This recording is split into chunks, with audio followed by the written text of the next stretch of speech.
Opération Toboy Distraction.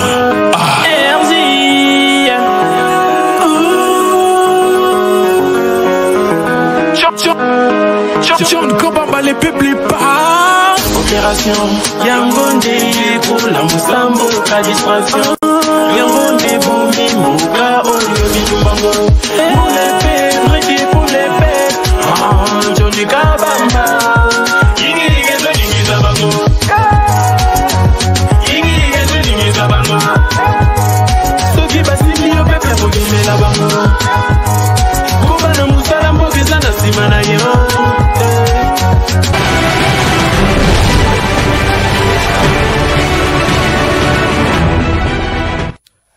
Très bien. Mokolola mo nabino balandi une très grande émission na dimension ya continent d'Asie. Émission nanga émission na yo émission ya population congolaise en général. Batu baza ebele baza kolanda biso. Baza oser l'actualité politique encore une fois.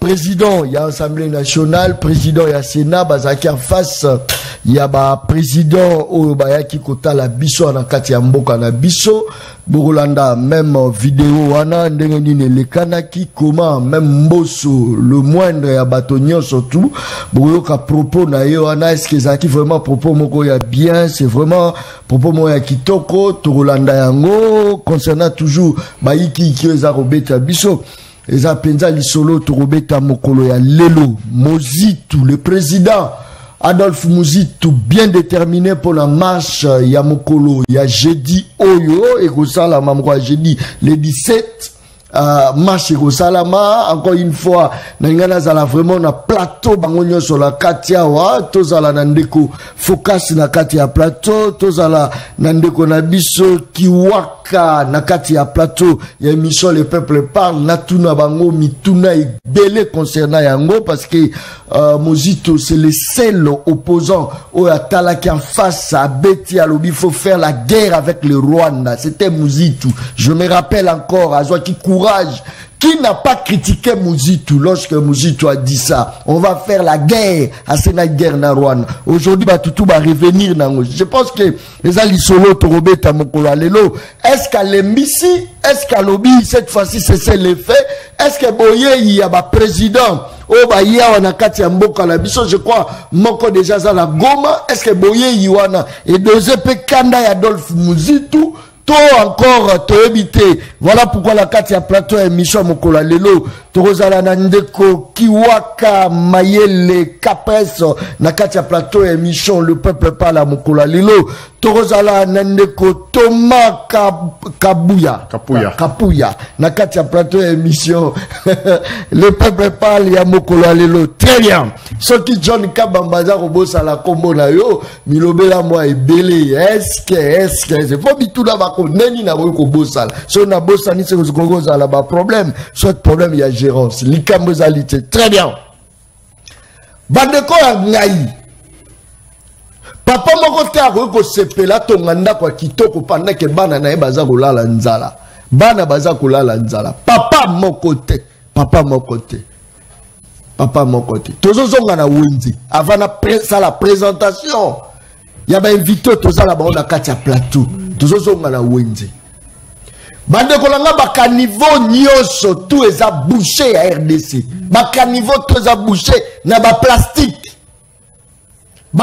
ko ba konzi na biso bazoko ba ko gérer yango te ba konzo ngai baza na capacité totale politique ya déchet ba konzi ba yebite ba konzo nga ba yebite bato pe bango batindi po batongela biso ba caniveau ba yebite baza ko tonga caniveau evandi lokola bassin donc mai soke ye evandi zo tambola te etikali ya ovanda botala bino moko badalo na biso bamabaya ne badalo bamabaya so na lobi John Kabamba lobaka mingi te tozo sala réalité to lobela réalité na wenza biloko kiti ba mama ba sepeli population beti maboko batobele bakoloba to la période de guerre et bon kasi guerre côté bato bazo détourner mbongo ya l'état pour le lovi na biso za mabe mokoni to sala guerre contre bango moyibi ya mbongo ebele bayibi ye téléphone na victoire atomoki balandi muto a moyibi wana ya tinda obiba kanga ba china makala mais yo détourné ba millions ba yibi yo ka téléphone Android otomboki c'est un voleur c'est un criminel mais bongo yo to bengo dani très bien tozonga la wenze bona présenter ba invité parce que en même temps Torolobela 6 heures Italie ya marche ya mokolo ya le 17 jeudi le 17 surtout Torobé tango nandeko kiwaka nde tokuvande lango penza moi mingi je crois que image régie et bon tozonga to bande émission image na wenze Constantino sali na wenze en tout cas papa biloko vie eza cher biloko cher kolia pasi manga otonosoma na mwa fia kokita lelo manga ekomitala ke 500 tokosuka wapi bana bazolia malunga te tolala banzala vie pasi transport yango emati tokosuka wapi papa tala biso likambo oyo eza vie tokena kokufa tokena kubomoi asunga biso atala peuple ezolela ba mama bazolela koteka eza te tala mwa meloko na kena ngo kolimbonga malunga eza te na maboko ba papa ba osala te misala eza te kolia eza te asunga biso atika biso boye te sinete kongo to kokufa na nzala peuple kokufa na nzala asunga biso asunga mibaya na biso misala eya na kongo ba papa basala biso ba mama to luka boye to kosuka wapi na bana kolia eza te totanga ya malunga eza te do vie passe en tout cas sunga biso papa ta biso likama sunga biso d'après yon na rozala na à la base ya passe ya Congo en tout cas na yebite ngana lobi kaka o ngana lobi o moi ide na sakina ngo yango wana en tout cas bata bakonza mboka bata la vie biso to keni o ezaliwa Maman Obaksani. Bonjour papa. En tout cas, mboka ezokende kokufa. Population azolela, azosouffrir njala. Eloko liboso njala. Yase alobaki ke tango yazokota. Population ekozala na kolia social yango to moni yango te. Ekola masango 3000, ekola fufu 3000. Siko yebisanga ko mema combien na wenze. Bana baolala njala, bakomiko lia baloswa bulai. Bana babela kuashe record. Donc ça na souci to bela kuashe record. Sac ya 50,000. Oko bandana no kotiango na ndako ndenge nini? Tozoko kate. Misala mibali basala kati ya misala malonga te. Souffrance eza na mboka. En tout cas biso to na posa kolia nano alobaki azokipe yango te. Ndenge nini biso to kozala na souci ya kokumisa ye kolia en tout cas mokonzi atala likambo yo kolia social to le social. Makemba 5,000 fois mupiku yebisanga yoko lia likemba na vi ozana ngoma mbongo zana ngoko kosomba mupiku makemba 5,000 okokoma na mesoni combien soso 12,000 8,000 10,000 mbo wenje okosala combien omemi na wenje mwa 3,000 4,000 wenje ezokokate osombika iloko moko esili en tout cas papa atalela biso likambo tozokokate na ba député baso bakomi na mituka na bango babongi biso eloko moko eza bayate na bakartier bayate soki baye na quartier tokobenga na bango bami vote bango moko biso lisusu te tokobano chasser bango otolobi yango wana. Merci beaucoup. Je crois que les lotos na wenze ya ipen to solo lina population je crois tokotambola ba wenze nyonso o ezakaka moi exemple ya monketo sali ya okita po bakosa biso te baye boye bakosa o non moni si ça bidimu o botala boye biso moko tozala wenze mbote ndeko. Merci mbote de papa Johnny rapidement. En tout cas l'autre koloba tozomona problème ya mboka na pesa ke ndako etongaka mutu moko te. Président c'est normal azana vision oyo zo sala ke soki ba opa azana bango pembeni basimbiye basungiye makambo pe ekobongo na metozo tala ozontura président presque bato baza pembeni na ye président en tout cas soutien malunga ba sala pona ye ezate bato souffrir lelo eloko masangu oto sala biso moko na kata mboka masangu ezo mata jour au jour fufo biso moto sala na kata mboka ezo mata jour au jour wana ni sezani parce que bato baza pembeni ya président bazo ko epolé ba idée penda bien ezate souci na biso ezake yepe atala bato sala bango ensemble baza na ba idée bien pour ba soutenir parce que bientôt déjà 2023 yango tozo kende toza pe na posta to sala ba élection to voter mais est-ce que na ba qualité tozo tambola nango to ko voter bango ndenge ni donc souci na biso ezake non ba bongo la vision mona mboka sepela kolia ezala misala ezala tala neti bo population ba tambola na balabala pourquoi parce que misala ezate te mutu soki azangi mosala na mboka seke toujours akozala kuluna kozala shege mais soki batie misala ezali mutu nosala travail meme bapeti ozomona lelo tozozwa exemple ya Kanyama Sese bato lelo nga na atala na télévision bato na Kanyama Sese bakuluna bakomi kotanga mbongo bazozwa o bafuta bango pourquoi parce que bazwi bango baki kotia bango na place ya mosala meme bapeti batambo na balabala bazangi misala soki leta lelo aorganize tia bamisala bato basala mutu akobima kuluna te nde ndeko John nga nazala nango posala loba yango na bayokaka biso ntango tolobaka mais mpona nini te bazokokisa posa ya pepe mpo nga nazala nango besoin yango wana bakokisa posa na biso biso tosepela tovote bango na 2023 papa ngai lo osu nauta oyoka méchant awa kaka na bamatch ya Léopard oyo kutu nanu kutu oleki coupe du monde te mais tala ye makambo osala bajoueur baye nano bapesi ata match moko te mais aoki opesa bango $20,000 na joueur edingo ya pambo kaka mutu asila na ye ata ye moko président nde eza bon mpenza orezola ngo te kaka mpona maloba wana alobaki tokopola soki 3-0 babangi mbamo baki opesa $10,000 edingo aki osomba lupango esuki wana te bamusicien bakende oyemba kaka nse mpo ani apesaki ngo tata bapaster te yaki ozwa apesi 5 millions. Très bien. Nous sommes tous à Koussala, il faut tout panzaka libumu. Moto kozala contre émission le peuple parle. Yo kanisi le roi yo za la vers à l'osso, ba misusu baza la vers à l'osso te. Yo kanisi le roi yo zui moi fufo ko lia mais tout na ba misu bazangi yango. Botika biso tolo bela ba o bazangi. Yo za na ngopolo ba ke John Kaba me miso kaka passe à peuple, passe à peuple. Po yo za la pasité, mais biso to na passe très bien.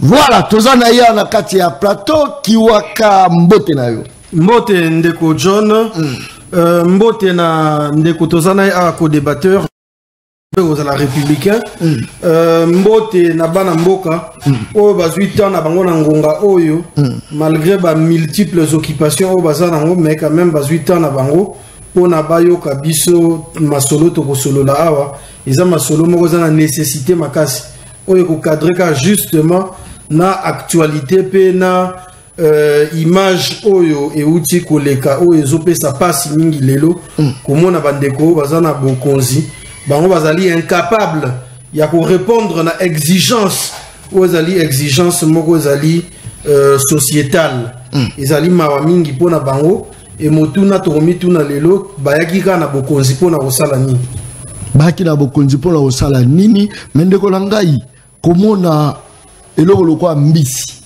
ikomi ya komata komona eloko lokwa kwisi oyo batezaka kwisi ya nini tozala elo musu baza kobenga mbanda toyebitezaka mbanga ya nini na mipandi toyebitezaka mipandi ya nini est-ce biloko lokwa biloko wana kongola kosalaka prière pour amonango ya kokita to eza nini qu'est-ce qu'il faut faire pour le RDC alonga social ya kati ya mboka na ye peuple akoma réfléchir makambo mususu la réfléchir ndenge ya kofuta lipa ya pambo adefaki makoki kofuta te azongi ndako te po mama mapaza kozela ye na kati ya lupango qu'est-ce qu'il faut faire tout rapidement Ndeko John merci beaucoup moi je crois que ezali problème il y a organisation ezali problème il y a vision ezali bongo pe problème il y a programme ezali bongo pe problème il y a offre politique elingi olakisa ke bato oyo bazali koya na pouvoir lelo bango il faut bazala capable ya ko répondre na ba exigence ya peuple soki bazoya kaka pona baya parce que kombo ezali parce que population elingi ma ezali mingi lelo mawa o tozomona lelo population azali ko subir lelo panier de la ménagère ezali lelo vertigineux bato bazana bokonzi bazokoka ko répondre na ba question anati problème à makasi ezali lelo tango bayaka na bokonzi bayaka ko postuler pona bazwa bokonzi bakamba population lelo bakamba peuple bayaka na programme te bayaka na vision moko te bayaka na offre politique te yango wana moni lelo tango bato bakomi na bokonzi bazali na incapacité bazo démontrer ba faiblesse vis-à-vis na ba question ya population lelo panier de la ménagère ezali eloko moko ezali très important la société soki société bato bazo liate une personne affamée très dangereux qu'un militaire en guerre tango bato bazo liate baroza na capacité à réfléchir te le ventre affamé n'a point d'oreille tango bato bazo liate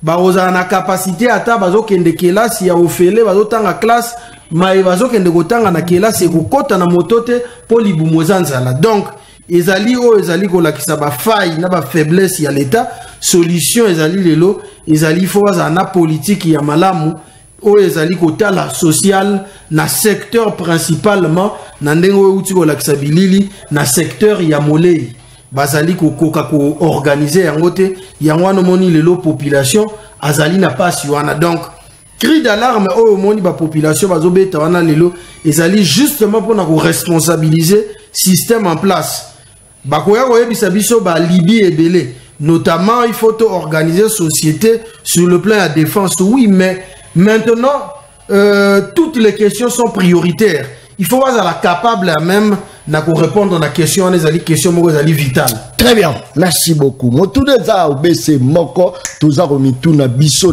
ba congolais. Motuneza c'est moko. Est-ce que le kola RDC a attaqué? Yango ne biloko faut mata. Yango ne faut pas boire sa social to nini. Toza na ndeko Thomas Kapuya na kati ya plateau ya émission Le Peuple Parle ndeko Thomas mbote na. Mbote mingi ndeko John Mona Mboka esengwingi ya kozala na plateau ya munene ho ya Le Peuple Parle. Toyoko bila makamba peuple. Mais ya mbonazo tona boton de pate tamo konzo ko to en fachi beton ya luche le mapona diplomatie vivante et agissante.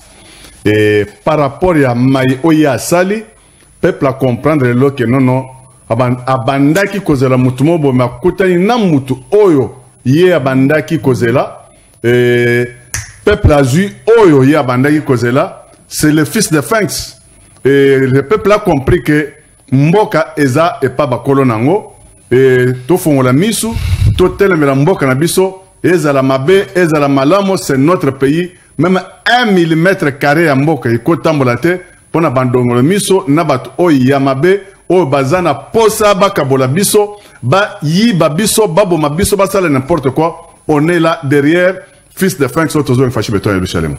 Balongolo bazoluka ba yiba badongolo bane. Bon, il y a des multinationales, il y a des terroristes Kagame oyo balati si poso ya nkoyi me azameme par rapport des multinationales na ba grande puissance. Après, n'a pas répondu à Bango, Otoza Bango, Kachamboka, et c'est ça ce qui fait très mal. C'est là. Est-ce que Rosalo bien, que Yobino Latino Latibia, mais Balano Batre Nanzala, Mokonzamboka s'habille très bien, spécialement. Premier ministre, idem. Sotali ba député, la biso, ba otamo la mituka bien. Mais na kati, Batuaza Nanzala, Batuaza Kolela, ok na wenzo leli yo mo ucholanda vidéo. Et ça c'est la biso combien de temps pour RDC à la capacité à exploiter bambisi na ye moko. Et ça c'est combien de temps RDC exploiter maï na ye peuple na ye maï bimela kaye na robinet. Et ça c'est combien de temps ba matumulo ba tomate oyo papa toko le carte lo tuti tolo tolobi oui ba mdongolo misu bazo sepela la mboka la biso mais moke ya gouvernance na wenze eta ya wenze za nenge nini toma malubonga munayo ndeko na principe ya gestion on dit que des personnes passent mais des institutions restent et l'office de Frank Sayaki na ngwende ya bokonzo tozana elelo et topese comme mususi ya ke réparateur de réparateur ya tort.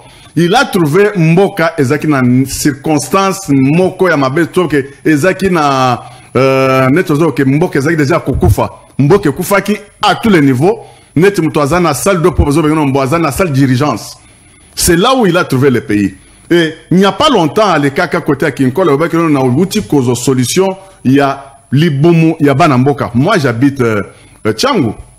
Mais ce qui n'a bilili o ya port oyo il y a pêche au bazotonga pour moderne aux bazotonga. Je pense que d'ici la fin décembre Moussali est emboli mingi et cause à la même déjà en mouvement et tu verras que konzabiso soit mo konzabiso azana posa peuple mais ndenga kutela ki masolo ezaki maotro mais il fait dans tous ses moyens comme réparer les torts que prédécesseur nae barandaki na peuple congolais.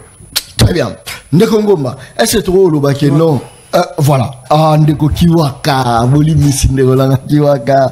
Merci beaucoup. Est-ce que tu as non? Yomo Peta Mova, deux hommes ont avancé, au Kendarape Wenze, parce que tu as dit la Wenze. Au fond, la paix Maya robinet, aux hommes rappellent na retard. Est-ce que tu as un facteur? Est-ce que tu as avancé, Zali?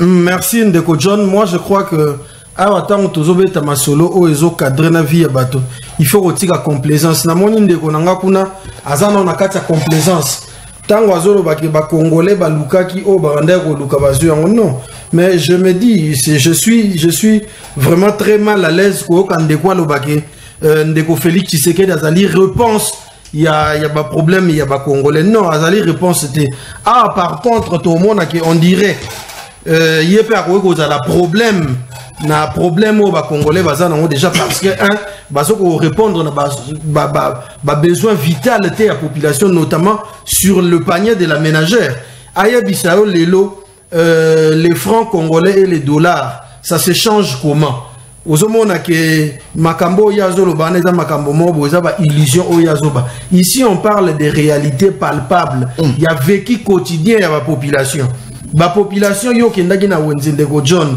ozali mopanzi sango monene ozuba élément auto lobaka ezaba élément moko probant mendeko azoya ko teka ba illusion non ce n'est pas les illusions tolo mais la réalité est que les situation social ya ba congolais ezali catastrophique ezali scandaleux yebisanga isak moko ya semoule oyo bande ko teka malobi na $10 les lois dans la valeur il y a 50 000 ou bien 60 000 francs congolais quel est ce progrès ezali progresser par contre ezali catastrophique ndeto zoloba soki oye lelo ozotia la malamu nde ba congolais bazo vivre na promiscuité famille à 10 20 15 ou 5 personnes pour na kolia lelo soki provision za nda côté faut dépenser plus de 35 000 francs c'est catastrophique alors que élément na ba chiffres ont démontré que Congolais vivra na 1.2 ou $3 comme ça le jour ozomona mais vie oyo azo vivre sur le plan pratique ezali ko conditionné à vivre au-delà il y a 1 point quelque chose dollar wana yangwana moni biso nouvelle en tant que formation politique tobaki soki toye tozui bokonzi tokosala c'est que Congolais à vivre na $2.5 c'est bino pour la bozo beaucoup permettre non tozali na les mal congolais arose na mayele mais azana posa yemoko davanda pour ça c'est ça le problème de Gola tozali formation politique o to pesa ka ba proposition to pesa ka ba proposition to pesa ka makanisi quitte maintenant ya bato o bazali na gouvernance bato o bazali na bâton de commandement va s'enquérir na ba idée au biso to pesa so biso to pesa ba idée pour l'avancement ya pays ya nation ya état bango bazo s'approprier na ngote faute na biso ezali wapi yango na biso to lo biso ki to komi na bokonzi to ko permettre les locaux congolais à vivre na $2.5 to ko sala en sorte que to pesa Congo budget au permettre congolais à atteindre seuil ya souveraineté ya ko vivre na e pour na alonga na ba conditions précaires au to za nango ndeko alobi que tango ndeko Félix Tshisekedi ayaki na pouvoir akuti pays na état moko commenté ndeye mo alobi akuti on a commande non ndeko kosi beaucoup taki budget beaucoup taki armée vous comprenez beaucoup de budget beaucoup de armée beaucoup de institutions en république et vanda mais ça déjà avancé moko significatif quitte ya bino maintenant bon on a pouvoir bon ça la amélioration a beaucoup taki donc sur le plan social bozali ko améliorer au contraire bozo enfoncer mboka na kati ya trou moko incroyable yebisanga so bokutaki sac ya semoule $10 et que bino bokomisi yango 50 000 francs wana ezali progrès ou bien tozo régresser il faut être juste ndeko tant toya na plateau bat congolais nde ba Hollanda biso na bango nde tozo vivre réalité wana tozo ya te na plateau pona kosala jalelo pona kokumisa tozo ya poto sala diagnostic il y a problème il y a ba congolais et tous à même capable il y a ça la proposition. Très bien, merci beaucoup. Je crois que moi la Congo au Bongselanga déjà vidéo il y a ndenge président Bazaki en face à président biso ya assemblée nationale la assemblée nationale na Sénat. Je crois que yangonde refongola sous débat mokola lelo n'habité ndeko Thomas est-ce ça liloba moko obakisa bilo oza koloba ke beaucoup taki mboka.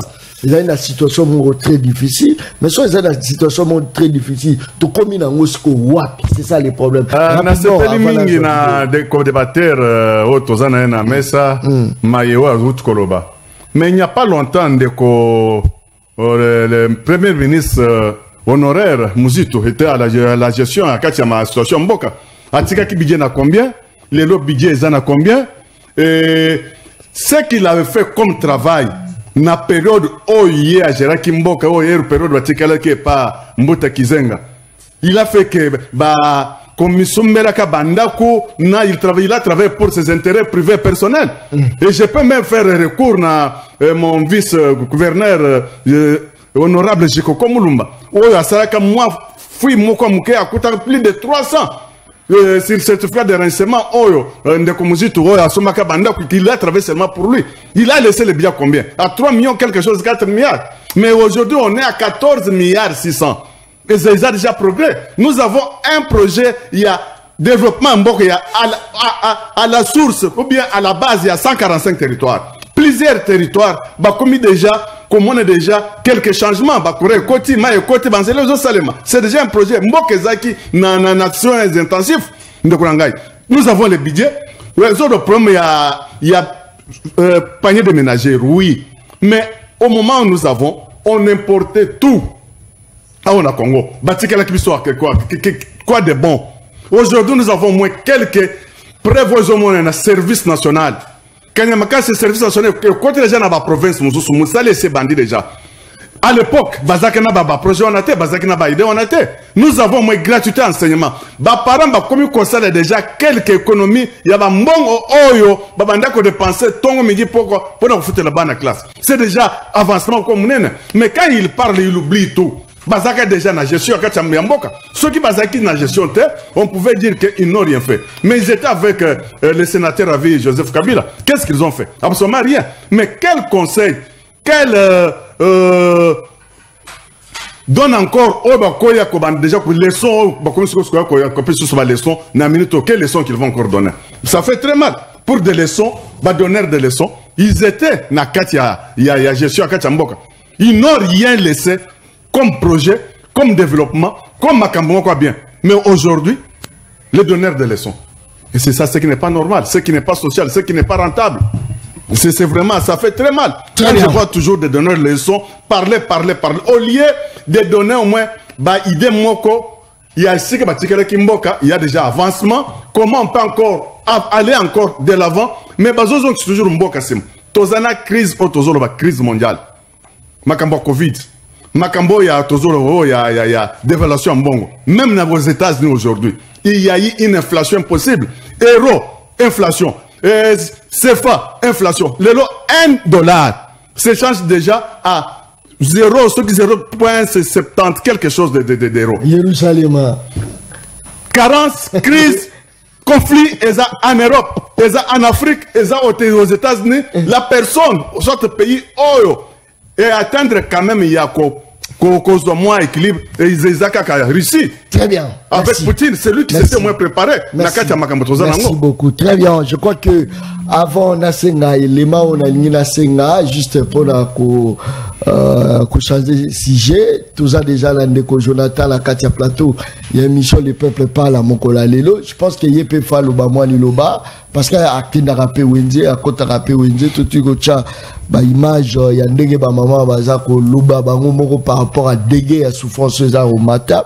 Il y a peut-être à la même idée dans le Kotoma Jérusalem, peut-être à la même idée naïe, peut-être je sais pas. Ndeko Jonathan Botena. Mbote mwana mboka Kabamba, mbote na bande konanga na kuti na plateau, mbote na ba congolais. Bolimbisi pona moi retard na ye na yango po pamba te nzoto eko déranger, vous remarquez te matalatalo na tchaka na miso na ngote. Bah, il faut qu'on pousse les sous degré moké ko bakisa na auto la taka donc l'autre ko souffrir moi moké na ba lumière et to singi bolimbisi pona yango likambo social mais avant likambo social Martin Fayulu azalia mokonza komaki encore une fois Martin Fayulu arrive accueilli par 4-5 personnes. Est-ce que tu roules au Bézanine? Rapidement. 4-5 personnes, on est à pour y mandat lobby, tous on a image à 4-5 personnes. Image déjà au-delà. Parce que même les policiers qui mobilisés pour nous yambaye. Policier. Alors que tu as besoin de policiers dans le stade pour 11 Congolais à Koufaté. alors que na Ngongo on a besoin de police on a nyonso ba ke na est pour tout ce qu'on a à 45 km ou à 10 km on a besoin de bango au front. Mais tu as remarqué que pour la moto moko bien évidemment ça comme incarnation et changement pour le peuple congolais. Tout le monde va mobiliser les policiers. Bon, on a évité ceux qui ont été escortés à Mokondi, à Potara Serment, ou à Bossana, Bitumbo, Tata et à Bundaki, et Tambolana va dire pour les policiers Mpandi. On a évité. Mais là, c'est pas quand même la sécurité, on a qui bien. Et puis, l'objet tout le monde qui m'a réunion sacré marché qui t'a. Marché qui toko koma. L'histoire va être là. Est-ce que tu vois le manque de mobilisation parce que le policier est belé à l'époque papa Etienne Tshisekedi tu as mona ataba barré route mais population c'est kaka Liban goyo kaka basson. Est-ce que tu vois le manque de mobilisation le l'autre le non Martin Fayulu seul n'a pas la capacité de mobiliser avec les autres il était puissant parce que Batola ne basé dans public il y a zeka la lilo baroloba trop le babou ndeko kabamba soko kolinga to ça la pause na zuba image na peso balancer pour il sanga ce qui popularité wana o il y a pas qui na sorti à Pamba aéroport ils avaient qui 3-4 années au lobiao il y avait des gens beaucoup même mais il s'est fait que on a fait face à une police réprimande to bien ngo bongo. On a une instruction, on l'a vu même quand il sortait. Objectif à la police, c'est la population de mon côté. La preuve, c'est que même dans la Bisso, ils ont eu des biens endommagés. Par exemple, parce que pour Nabango, Motonio, soit c'est bon, ok, matanga, matanga pour Tikoleka. Sur le bloc aéroport, même sur le privé. Donc l'arrivée de Fayulu dérange, ça il faut le dire, ça dérange parce qu'il a avec lui la vérité. Il a avec lui un peuple. Au Betili Solo et à Bato ba héritant na combat batata na bango. Motune ezali. Ndeko Fayulu là ko bunda combat batikeli été. A koutité que ba implanter les partis zoa. Aye à s'imprimer, à s'affirmer, à faire ba preuve na ye. Les andeki mo ndeko jonata parce que linga sala pe aye ba preuve. Mais ba msusu ba hérité nyoso. Batikele na famille, batikele na popularité moko. La preuve c'est que le soko longo lié wana. Otinda na partir ko bota masika a kokati. Mais nous faisons avec le moyen de bon. Oui mon candidat à Zaki car possible il ne pouvait que mobiliser avec les autres. Mon candidat beti 6 provinces déjà, non 7. Akende na Équateur, na mona ki les autres wanati. Akende ki sanga na mona les autres étaient.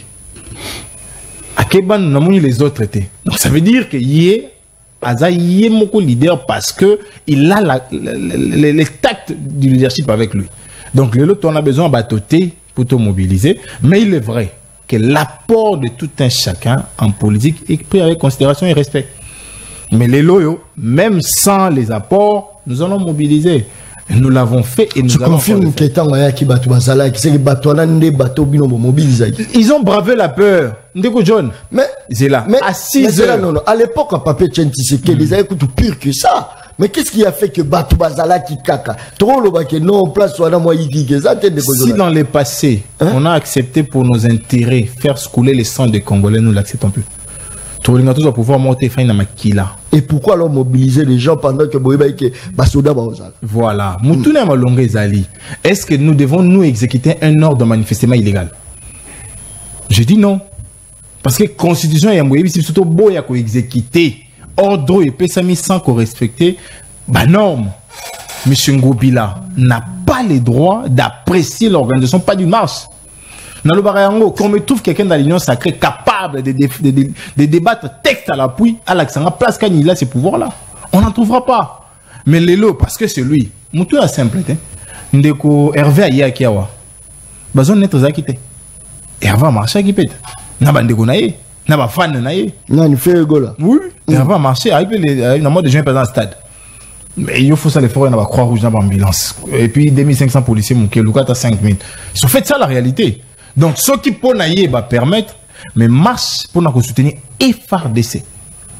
pour nous lier na face ya monde que te découvrir jeune abino tolingi botika on dit non. Est-ce que va permettre bino parce que policier ne mutu fala qui a sécurisé comme mi sabato za un problème té mais ko zone sabango ndenge ba yela qui c'est ça le problème. Moi est-ce que ça devoir ya bino la mukate et est-ce que devoir il y a la police. Non, c'est pas ça. Non la police pas un devoir aux zone sabato. La police a pour mission d'encadrer autorisation zati. Tout ça dans le régime mais autorisation T. Tout dans le régime il y a information. Ndeko John na kotambola. Ndeko John benga ba service na yesa bango batande ba kotambola wana batela bango na biloko na bango. La police de Mdaka tike na arrêta. Donc je le redis encore, nandeko golf. Ou atine ba policier wana, nandeko ngobila, ils ont été dans le faux. Ça veut dire qu'ils ont ignoré les textes. Mobe koli konde pesi bango droit à quoi pression organisation à marche. Ça c'est une vérité que tout le monde doit noter. Les lots soko bengi si marche na ba koza soumis na régime, il y a information. Très bien. Merci beaucoup. Je crois que Motuna na Torozonga Lango nazo pesa ndeko Kiwaka Maluba rapidement ndeko Kiwaka. Je crois que situation est à ma bé, oui. Situation à guerre ezali, oui. Marambo Belé ezali. Qu'est-ce qui ne va pas avec les Congolais? Qu'est-ce qui fait que les Congolais balubara langage mon côté? Et l'on n'y n'est pas ça la bokabouani entre les Congolais. Aux aroyoka même bato musuba roloba, même ba Rwanda ba roloba que guerre na bino monde bo poko karango. Ils ont la bande comme soit bangonde ba bimisara ba sekea ba tindeli so Kagame apesa ba mosolo ba biloko mo ebele. Qu'est-ce qui fait que ba Congolais ba na bolingo entre bangote ou encore bolingo envers Mboka la bangote? Tout est rapidement. Non, likambo bolingo wana ezali likambo mosusu, mais moi je pense que la société humaine divergence sera toujours. Très bien. Divergence d'idées ezalaka, mais ba divergence en gros il faut ezala ba divergence moko propre, ba divergence moko ezo s'écarter te na ba principe il y a jeu où ezo régir société wana. Nangina zonga non le monde quoi le bundeko. Tu na plateau poto solo la mboka mais apparemment na moni yo za superficiel ou soit tu es bon dans la complaisance. Tant yo lobi que bozali na budget ou soit bo hérita qui budget ou bino bo hérita qui faut ebake ils ont des komozi to ndati kaka yango. Avant de komozi après de komozi to faut eba combien de gouvernements ou les qui nazo rappeler na mémoire na OK camarade na oya parti à l'écart na Chiban. Camarade na oya parti à l'écart na Badibanga. Yo moko yebi passage na bango na primature na gouvernement passage na bango yo moko yebi ndengani et ses soldats mais au moins trois gouvernements électés on a ti ndengene de kosamaye mbongo nyonso bokuta ki ezali héritage ya gouvernance ya ndeko mozito olobi mambo budget bozo atteindre 14 milliards et en ressources propres il fallait au la au disséquer yango to biso na ressources propres ezali autant oyo to luka epa bandeko basunga biso pe ekozala autant mais tant uskozo ba 14 milliards wana impact nango ezali nini dans le quotidien congolais ndeko John akendaki na wenze atali sio ndenge population azo vivre na promiscuité muto azali incapable même ya osomba lipa lobby ndeko Kabila oyo atikela ibino ngona 300 francs bino bokomisi yango 500 francs yango wana pona bino IDPS progrès mais ali progrès peut-être aux ali na confusion ya ba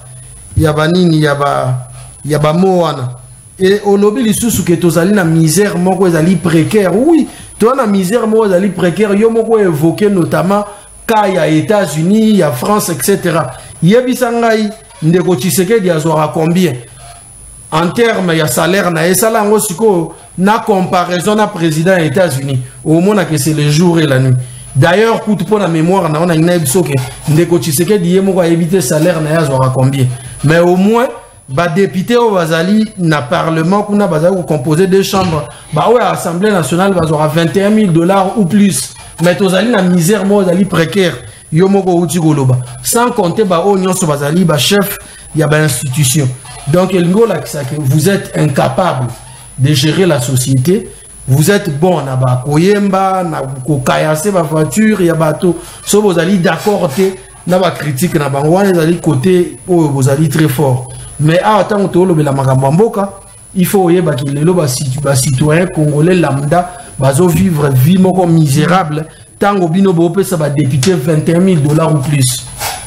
Très bien, merci beaucoup. Je crois que avant la paix à Jérusalem, Thomas Maloba, Toza Rozonga, Tola Nana image Oyo, Yandere Nini, Bande Komboso, Ndekola Biso, ya Sénat, ba Salaki, moi, Réunion Mokwa Samena, ba président O Bazalaki, Tola Nana Bon Tozonga, to continuer mission les peuples par la Mokola Lelo, image régie. Ba musicien, ba imaka nzembu. Pour un match à Léopard, et bêta, il y a un to longa, ce qu'on dit, moi, c'est toujours quand on sous.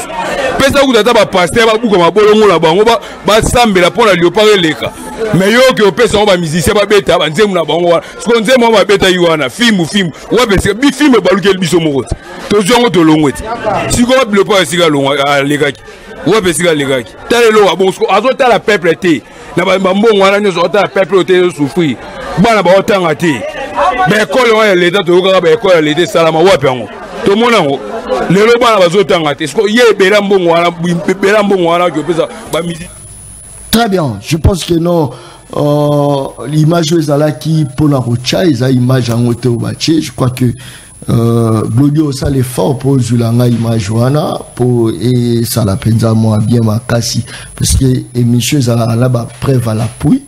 Je crois que tout ça ça malobé pas Ndeko Thomas ce que tu comme une étape au président Moussou Bayaki juste car rapport au Luka Kina na katia mboka la biso Congo moi ça biso réaction ya Mbosso ezaki nini est-ce qu'il faut faire la guerre ou soit il faut chercher la paix parce que moko za na Goma na place à Kina même photo pe komi garate très bien malobonga muna Ndeko John na ebi ke mboka na biso ezana on passe na Tamoko Mabe et avant de revenir na Makambo Oyo eza tellement ya muto ya mboka na longola nanu moi bosotomo ko muke pa ba collaborateur na ngai oyo envol na oyo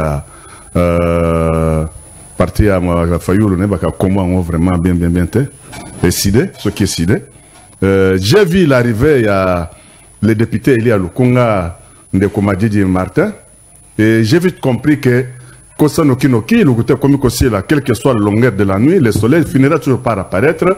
Je sais qu'il était candidat à président par procuration. Batu Oyo, Batombola Kelikolo, Babendani, Yemoko devant le peuple, il n'est pas mesure, il y a qu'on mobiliser même 5000 personnes. Et mieux vaut, à qualifier comme policier, irresponsable, il est toujours habitué comme ça. Et on continue.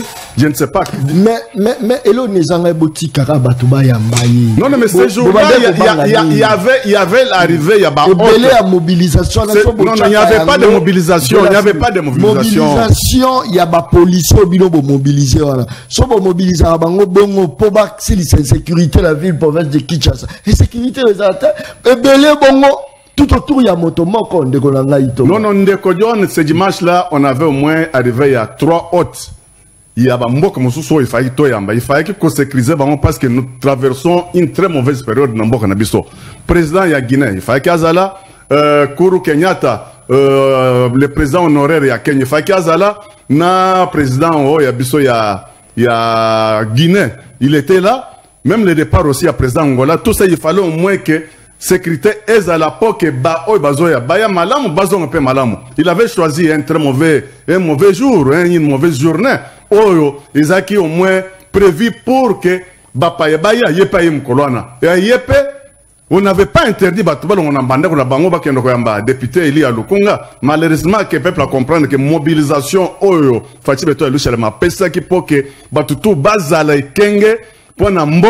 les gens ont vite compris que non, c'est la personne qu'on attendait. Les premières choses à faire, c'est notre pays. Le reste, c'est une distraction. Tellement besoin. C'est ça ce que moi j'avais trouvé comme solution ou bien réponse à peuple qui est. Même n'importe où, États-Unis, Canada, France, Belgique et ce qu'on sort. Même Bourgmestre, il y a Bamboko qui était dans voyage au Okende. À ça qui fiasco, Moko Makasi à l'extérieur. C'est connu. Et il a trouvé aussi le même fiasco dans Katamboka. Nous devons au moins réfléchir pour que tout l'obéla intérêt général en Mboka. Bah, intérêt privé, le pouvoir pour le pouvoir. Jérusalem. Au moins pour la failli le baba. Kassia, au moins sali le côté mais beaucoup mais ça y est mais kola fufu. Fufu oui ndekolangai. Non, j'ai la nakati ya motuno na tuna ya liboso par rapport à ndenge bande kola biso bayambaki ba président bazaki ensemble maluba ya ndeko mboso otuva kango ndenge. Avant le Makambo Ande Komboso, je profite de cette occasion pour dire à mes frères congolais que notre pays est en guerre. Nous vivons une troisième guerre mondiale silencieuse. Et l'agression au Tozanango, guerre au Tozanango, ça nous a été imposé. Na période où il y a le pouvoir pour le pouvoir, ne va exporter biso guerre oyo. Maintenant, les lots, on est en difficulté. On ne sait pas comment trouver la solution aujourd'hui, demain. Et il y a des multinationales et des grandes puissances qui nous tuent matin, midi, soir. Et réponse, il y a Otozobenga Joe Biden, le président Mbosso, na Oyo Bachindaki Poke Ayakosa, la constatation bien côté na fils de Franks, Kuru Kenyatta, et Zaki clair, on ne peut pas négocier avec des terroristes. Derrière le M23, il y a Paul Kagame qui est répondant, il y a occidentaux. Je suis un criminologue par formation. Et je te dis que le terme là, M23, il a déjà une signification en gros. M est un mouvement. 2 lettres, il y a 2 et ça B. B, c'est ce qui veut dire balkanisation. 3 et ça C, Congo. C'est que c'est un mouvement bien préparé pour balkaniser le Congo par les Occidentaux. Et Bazo s'est caché derrière M23, Bazo Tinde Bango El Bosso, avec les répondants Kagame, pour que Badjisre Bisso, Bazo Bissomboka, mais il n'y aura même pas 1 mètre carré, Oyo Tokoga concédé, soit le chef de l'État, fils de Frank, ça s'appelle déjà mot d'ordre, pour que tout Congolais a se prendre en charge. Tous sauver Mboka Bisso, tous à la derrière, les phares d'essai. C'est là où on est. Neko Jonathan, est-ce que tu vois que le président de la République a un esprit patriotique exagéré? Il y a d'autres moni, Bamatos, donc Bibundeli, il y a armée na biso, tout meki ko attaquer ka boy bouger ba président Moussa Mboka Moussou, Oyo Ganga ki a lobby monité ba ke prêter serment président kaka moko, mais bango bo ba comme comiller là parce que ba sentir quand même force. Est-ce que le l'autre rôle ba que la RDC est maintenant puissante? Trop le babou. Merci mon Mboka John. Oui, ton papa wa kwenda zo ba ete Mboka etambolo mabe. Le gwa ba to ba Yerusalem. Asali soni. Nous allons pas calmement. Aïe na plateau. Avant le bapé Makambo. Pas de homo yo kaepe. Jérusalem. Oui. Na rappel à bateau. Comment Jérusalem ngam na PCA. Au PCA soit mataki ya. Yaka ça na PCA on est sengo. Non. Aza les seuls chrétiens au tile ba ke so kufa. Yé. Abi ga yi so kufa. Tilelo. Pour y a un plateau à TV, Abif, Jérusalem, à Jérusalem, à Kotika Flair. Na c'est quel jour? T'as la émission là. Pourquoi j'ai Flair ici comme muta c'est quoi? Au moins na Jérusalem, a évolué les sous. Est-ce que lui peut m'a recréer parti politique que fan ça? Les Mobutistes et leurs enfants, des héritiers en tout et pour tout. Pour tracer peu chemin, nous va travailler beaucoup. Vous avez hérité de tout de vos pères, de tout. Et même de la mauvaise gouvernance qui les a caractérisés, vous avez hérité de ça. Obiti cela que Batika Mboka Mabe. Batika Mboka Mabe na Sukoyo et Bombardaki. Batika Mboka Mabe. Bon, Batasumagyan. Dans 60e anniversaire, 59e, et Tambola à l'école. Batika Mboka Mabe, Batika Mboka Sanyongo. Les autres comme na 8 milliards na 4 ans. Batika Mboka Mabe 18 ans, on va pétrolier à 200 millions. 4 ans, 200 millions de sous.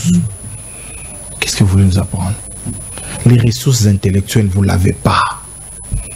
Même pour finir cette guerre, vous n'avez pas de ressources intellectuelles, il faut accepter. Parce que ce que vous avez dit, on recourt aux experts. Et Tumbakou fit à Zawad. N'a Dimitri dans la guerrier. Oh. Chef d'état-major, Azaïna Bengaï. Nanya Bengaï au Kaye. Nanya Bengaï au Kaye. Nicolas Orgueil. M'as-tu vu? Tu voulais avant de répondre à la question. Plusieurs autres na Kinshasa, dimanche, lundi, l'équipe, mardi, l'équipe, qui m'écoute? Plusieurs autres arrivent, plusieurs autres. Oui, Bayet, Bakepe.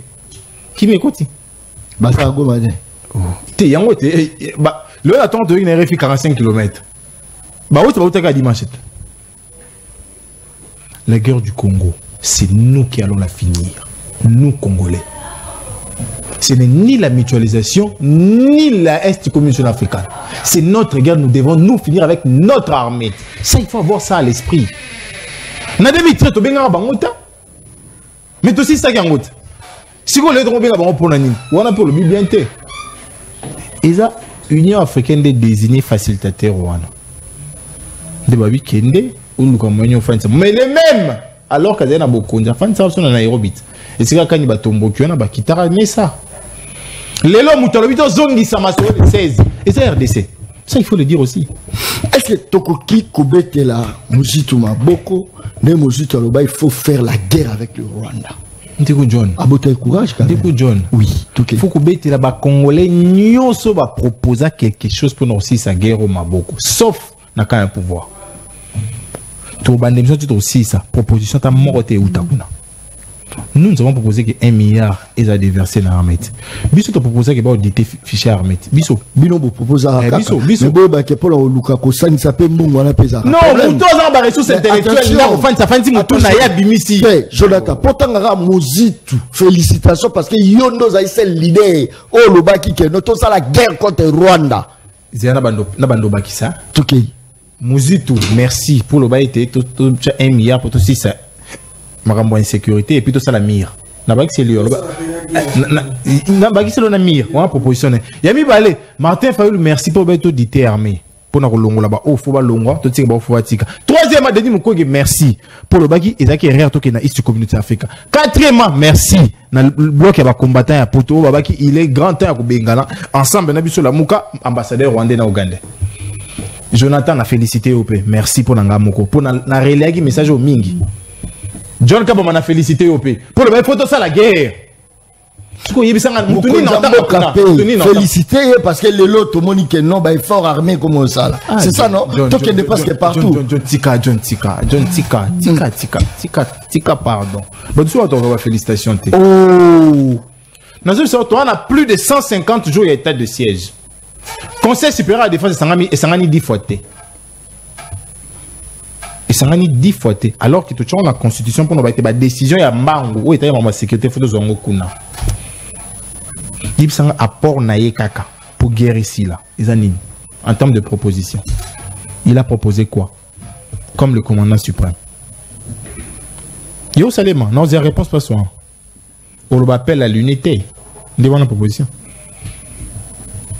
Souko et Bimiwana, point de Bima en 2020, point de Bima en 2019, point de Bima en 2021. Nous avons entretenu de manière passive ces terroristes et voilà maintenant là ils sont en train de guetter nos terres. Pourtant on avait tous les moyens. Souko Yuana, ils ont la cacao. Na luku barchi dans la moni de vidéo il y a défilé. Na moni on a non cacao. Parce que point de Bima kalate. Pour ne Bima kalate. Tout réfléchir à ta monquette. Donc ils ont cru qu'avec un terroriste on pouvait négocier. Si on décombo son équipe nae, nalobara, malheur n'a bicho za gouvernance ba mobutiste, ya ba tshisekediste, na ba kabiliste en quête de positionnement. Ndécombo za sali recommandation. Alors bité, ataso to sololi, maramaro intégré ba on a ba institution to boy.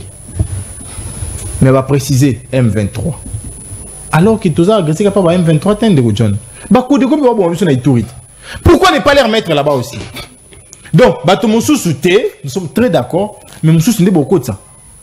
On a toujours continué l'infiltration. Tout le monde pendant des recommandations, résolutions, et on a force à ma cas citer que loi. La loi et prolongation état de siège de Godjon, elle a 3 pages, elle a 2 pages. Motivation, article 1er, la prolongation, article 2, pourquoi pas Assemblée nationale, la Sénat, va proposer une loi, ils ont beau y intégration, n'a pas institution, n'a armée, après dialogue ou après négociation avec les agresseurs. Mais c'est des recommandations. La preuve, c'est que les recommandations, ça le rapport à RAM. Qui relever RAM au gouvernement exécutant. Très bien. Vous avez une contraignante, mais ça, c'est la loi. Au tient, on a un journal officiel. Et quand il y a un système nul, il est censé ignorer la loi. Très bien.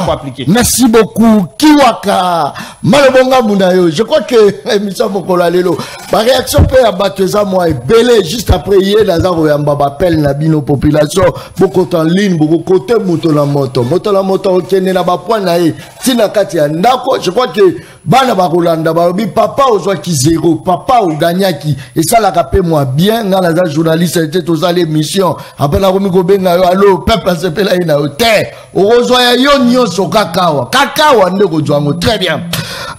Kiwaka, est-ce que les loyaux, aux a fiers, tant que bateau, tout bas congolais, tout bas télémé, il faut tout ça, la guerre na Rwanda, pour mon conjo, il y a parti dans yo déjà le bac bien avant, mais il a été mal compris. Est-ce que les loyaux a fiers dans Très fier Ndeko John parce que tous la formation politique, ils ont un leader, à ça l'anticipation et à événement. Tango ya lobaka mingi pona ba initier. Si on a initié tes moyens au comprendre ils ont le langage à ba aigle. Ils ont propre pour les aigles, ce n'est pas approprié pour les pingouins, les éperviers, etc. Na ogende kwa lobby lo mobo awa. Na c'est que Ndeko biso en tant que formation politique nous reprochons à Ndeko Félix Tshisekedi d'un certain nombre ya makambo oyo lié à Zosala. Talaga moto yo moko lobby que Babosa nakina nous tout au départ que ba état et coopérera sur base il y a ba intérêt pas il y a ba relation il y a ba copinage etc. On voit que Ndeko Kagame a un frère nayo mais c'est le même frère qui te poignarde au dos au vieux aussi au tout le monde. Ndeko Tshisekedi tout le bima en guerre bango ba critiquer ba lobby o ba koloba après Ndeko Tshisekedi a saka sorti moko pona à répondre biso a kolobake Ndeko Kagame azali partenaire fiable pour la pacification à est du pays. Biso tozaki estomaqué. Mais lelo bango nyonso ba kopesa Ndeko Mozito raison na ba officine na bango. Ndeko makambo ya guerre bo s'engager na guerre oui mais la situation déjà en face il y a pourrissement c'est très bien parce que boyo se reconnaître binomo bobige tout ça qui erreur la voie de sortie pour notre problème oyo il faut engager la guerre pour nous faire respecter. Les États aujourd'hui, c'est comme dans le règne animal.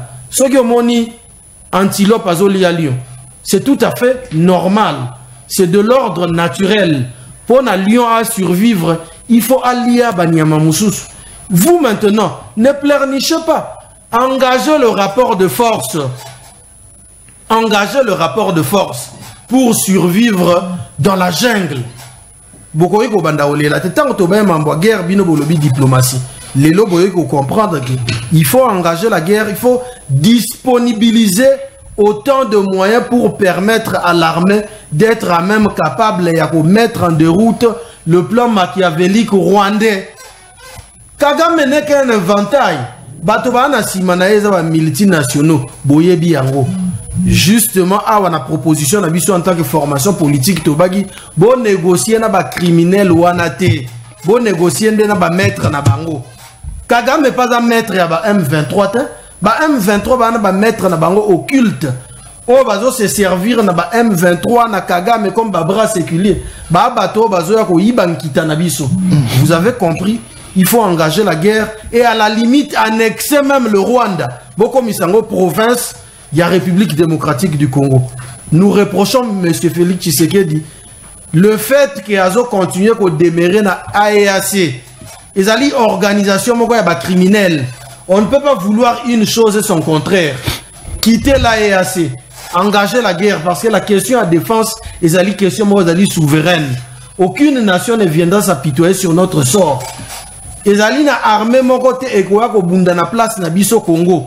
Biso moko photo bongisa armée na biso to futa ba soldat na biso malamu to futa ba service ya sécurité malamu to futa ba policier malamu pona bazala a même capable de répondre à la question ana sécuritaire aux ali exigence lelo congolais alingi azan la quiétude et alors bateau bazali na ba levier capable ya kopesa ba congolais calme wana les ali pouvoir central. Très bien. Donc ba kokite koloba Tocha motema na biso na armée kenien, tocha motema na biso soki na bananité. la question de l'armée est souveraine. Aucune nation ne viendra s'apitoyer sur notre sort. Très bien. Défense Nabiso, organisation nango, ezali bongo na maboko ya pouvoir central. Merci beaucoup. Kotolino, au défendre Mboka la yo, en dehors ya RDC, tout ça la Mboka mosusu te, place aux Rolanda, aux enseignants, milobela ke naza la valeur na Mboka la ngai, Mboka za yanga, enseignant, il faut liya kitoko, il faut la ba condition bien, il faut ba protéger yo, eza droit, eza la carte ya constitution. Militaire en même temps. Moto za kolanda ngai, oza médecin, il faut bazwa prise en charge na yo. Yo pe bana na yo ba ke sokola na piscine, oza na lekaye, ba sokola mo, ba sokaya bangote. Très bien. Toza koyoka siko population, je crois que l'INESA déjà la saturation mo ya makasi, mais du moins tu dois arrêter pour la paix kotanga pe ba message ya bateau baza rotine la biso. Très bien, Toro allons de la biso. Allons de combien biso comme allô? Bonjour. Notre de Colango ben biso comme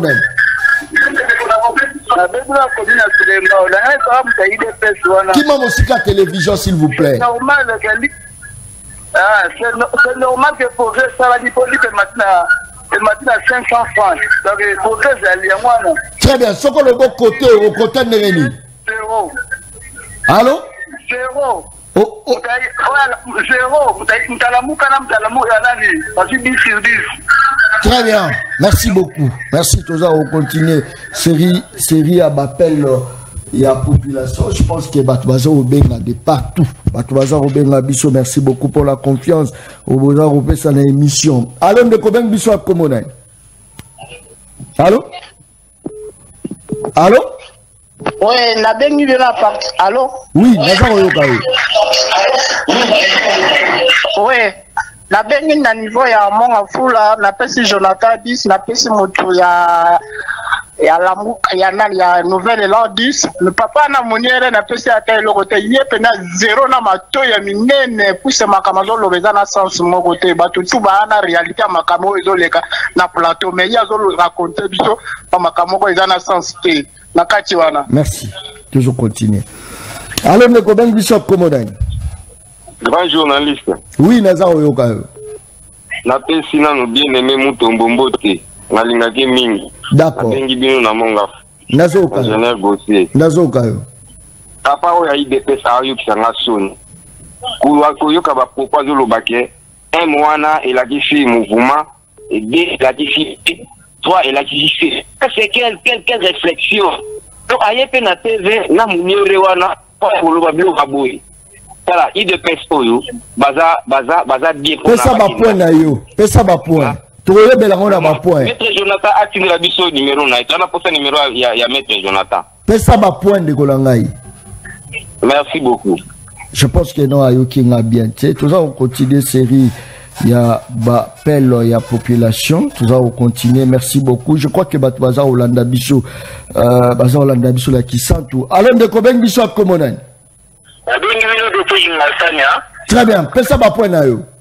La PC, le Jonathan 10 le grand sauteur a fait 8 mais on a eu deux personnes qui ont un le président. Na ba zéro pena la PC ya minene vraiment zéro na mabungi. Na matongi. Ça va. Merci beaucoup. Je crois que voilà. Merci beaucoup.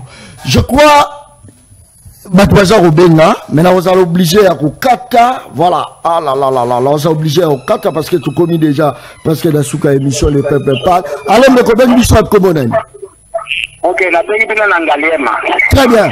Ma point na yo, continue na yo. La paix si nous avons fait ça la vie sur la muka zéro, on est les là zéro. Papa ba zonga na histoire à Congo. Merci.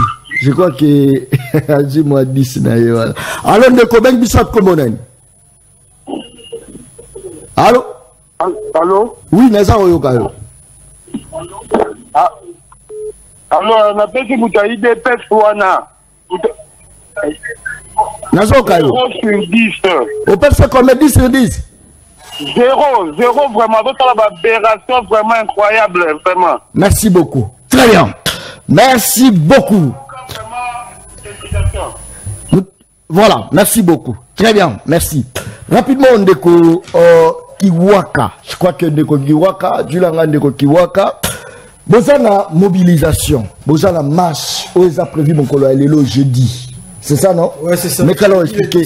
Donc, mais qu'allons expliquer population tout rapidement. Élément majeur, il y a marche Nabiso. Place au marche Nabiso tiré sous bassement dans article 63 Constitution. Où est un sursaut patriotique.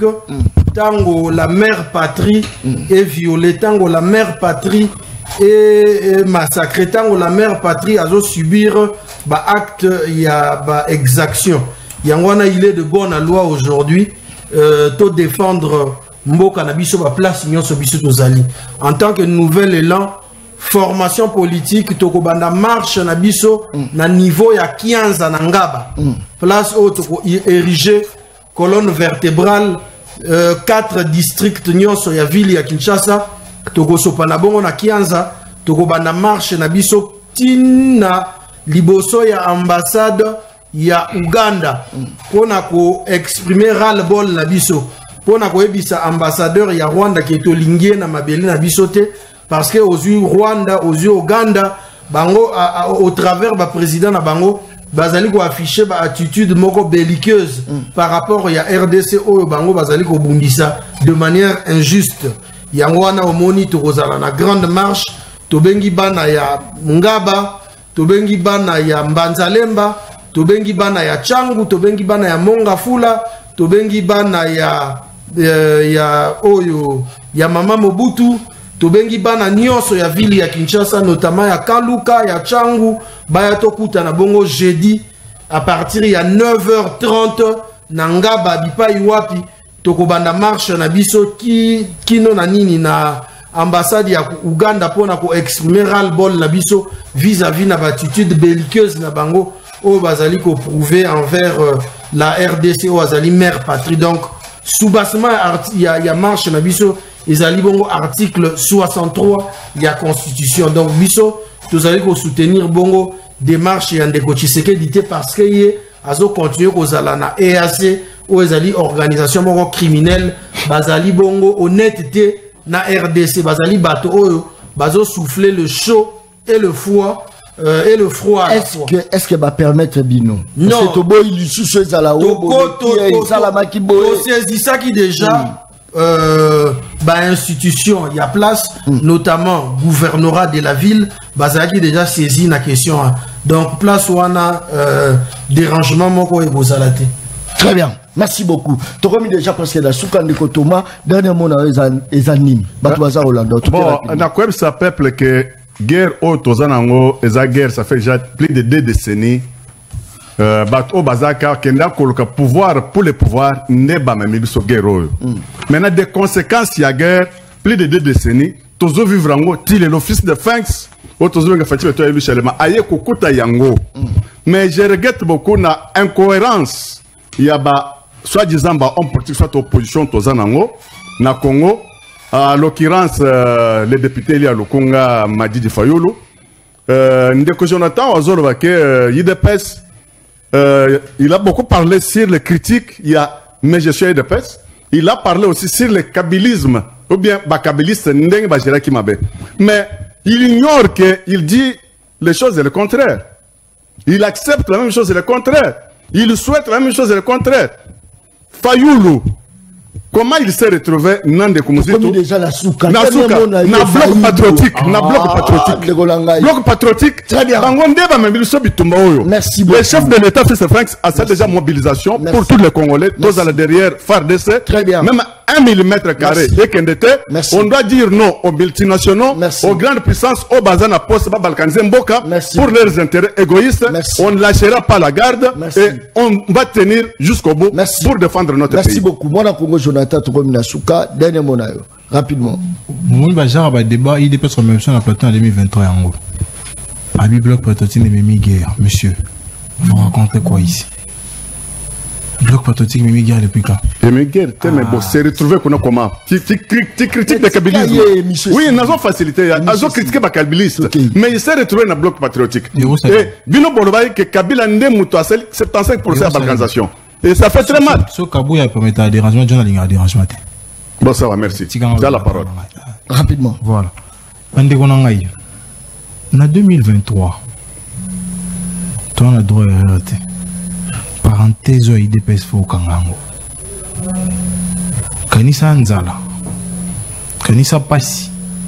Kanisa Nengi Bandekuno va se trouver sans abri na Est. Kende voté, bango, pour tous la maintenir la situation. Nzamba au photo. Les militaires n'angai. Nane Belo, ya osalate. Chaque jour, le charabin a l'intention de prière. Na Bela Nzamba va koko abattre la bino. Merci. Mais na sisi non te John. Rapidement. Alobi, to koti guerre. Vous êtes obligé de maintenir la guerre. Comme à Mali, Assim Koïta Kouti Boko Haram a opéré. 2 mois Banazali. Attends, enlèvement Moko Boko Haram a salité. Na Mali. C'est une information. 2 mois après Banazali. 2 mois. A eu un coup d'état. Il a été dans la gestion. Oh papa. Azaï capitaine de la gestion. Est-ce que remis président en exercice? Boko Haram a eu qu'on a insulté. Il y aura Boko Haram n'a rien fait. Boko Haram a bêti na Mali. Vous n'avez pas de ressources intellectuelles capables de mettre fin à cette guerre. Merci. Très bien. Merci beaucoup. Kakales Sinalobaka émission Angeza Balendo. Balen Baliaka ena mokolomo kote, Baliaka Balen Ndamonda Monde Baliaka Balen. Merci beaucoup. Aussi mon caméra, Tozaki na Arlin Kalonji. Merci beaucoup na régie. Tozaki Nandeko Glody Ilunga na régie. Merci beaucoup d'assistance Yaben Kayembe. Merci na Bandeko Moi Belé. Merci na Général Major Kasongo Kabwik, l'homme du moment. Moussa Leza Rosala Maman et Belé. Merci na Bandeko Tour Bazaki branché na émission Le Peuple Parle. Tukutani Mokolo Zoya toujours sur Canal Mercure Télévision, la chaîne de tous les vrais Congolais. Merci et bye. Merci. Mais il paraît que tout le monde va policier va se battre. Est-ce que vous êtes au courant d'ango? Il y a des informés. Mwana Congo mote ndeko ojo basomba bateni. Est-ce que vous êtes au courant d'ango? Il y a des informés.